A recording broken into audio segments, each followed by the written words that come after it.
Hi guys, Malayo pala pag dito kami sa public transportation. tatanong kayo palis kung may sakay. Tatlo lang kami, Wala, no? pasahero.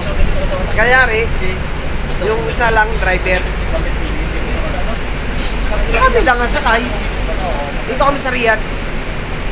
Bali ang kulay ng bus, kulay green. Ano pare? Bus na green. So napakaganda rin sa Riyadh. Isipin mo yung transportation. Napakaluwag, napakalinis. Napakaganda ng ambience ng bus nito. Napakalamig.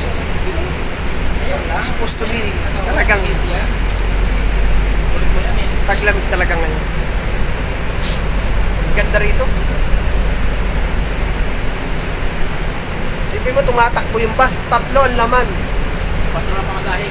4 ang pamasahe. Isang tap mo, 4. In 2 hours, doon palang magkakat. So, malilibot mo, paikot-ikot kayo dito. So, namili lang kami ng konti. Matis rice. Kamatis. Tamang bus lang ba pag-uwi? Kung hindi po kayo sakay, no? Limit. Pati malilibot mo ang Riyadh sa pamamagitan ng bus. Napakagandang transportation Kung dami yung binili ko kayo. na pinrovide ng Alin na kamatis tapos. Saudi. Ang lakot ng Saudi. Sa hapon, marami nasakay dito. Wala nang train. Lalo na pagka Friday, puno to.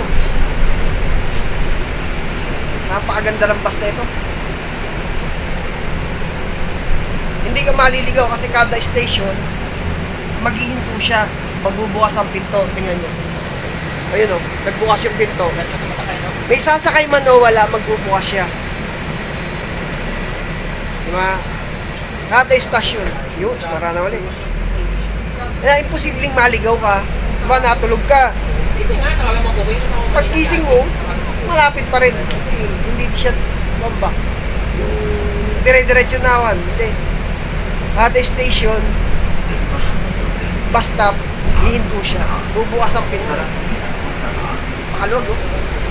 Kahit magsayaw ka, magtatalon ka. Ayaw pa ng mga ito mag-bus. Subukan daw nila. Public transportation na kaya bus. Kita-kits ulit tayo pa mga tropa. Pare. Please like and subscribe. Thank you.